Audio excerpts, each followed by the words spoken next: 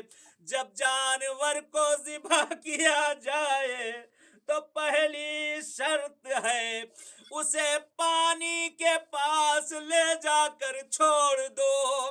جب اپنی مرضی سے وہ پانی سے منہ ہٹائے تب اسے ذبح کرنا. شبیب کے بیٹے کہتے میں نے دیکھا مولا کی گریے کی آواز بلند ہو گئی. مولا کہتے واہ جدہ واہ جدہ، ایک جانور کو ذبح کرنے کے لیے اسے شرط ہے پانی پلائی جائے. ہائے میرے جد حسین کو 3 دن کا بھوکا اور پیاسا ذبح کر ڈالا. مولا فرماتے شبیب کے بیٹے جانور کو ذبح کرنے کا دوسرا آداب میں سے یہ ہے جب اسے ذبح کیا جائے تو چھری تیز کر لی جائے کہ جیسے ہی رگے گردن پہ رکھی جائے چاروں رگے کٹ جائیں. کہتے شبیب کے بیٹے کہتے مولا نڈھال ہو گئے گریے سے اور کہتے شبیب کے بیٹے ایک جانور کے لیے چھری تیز ہو مگر ہائے میرا جد حسین جسے شمر نے کند خنجر سے ذبح کر ڈالا. آقا کا جملہ کہتے شمر نے جب میرے جد کو ذبح کرنا چاہا جب اس سے ذبح نہ ہو سکا تو میرے جد کے جسم سے بے احترامی کرتا ہے.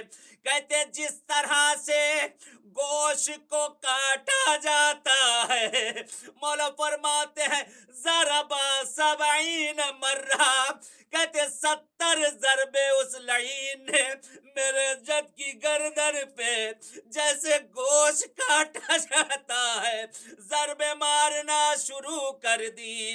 میرا دل کہتا ہے آقا حسین کے گلے پہ جس وقت پہلی ضرب پڑی ہوگی مولا نے مقتل کا رخ کیا ہوگا. اے میرے بھیا عباس، اے میرے غازی، ارے جیسے دوسری ضرب پڑی ہوگی کہتے حسین نے اکبر کی طرف دیکھا ہوگا. اے میرے لال علی اکبر، اے میرے کلیجے کے ٹکڑے، کہتے مصیبت میں ہر بچہ اپنے ماں اور باپ کو یاد کرتا ہے. ارے جب ضرب پڑی ہوگی مولا نے مدینے کا رخ کیا ہوگا. اے اماں زہرا میری مدد کرو، عجب نہیں کی آواز آئی ہو اے حسین میرے لال حسین تیری ماں زہرا تیرے ہی پاس. آخری جملہ مانگ لے دعاؤں کو، خدا قسمت کرے ایسے ہی مشہد میں آئیے ہم سب مولا کے پاس پرسا دیں.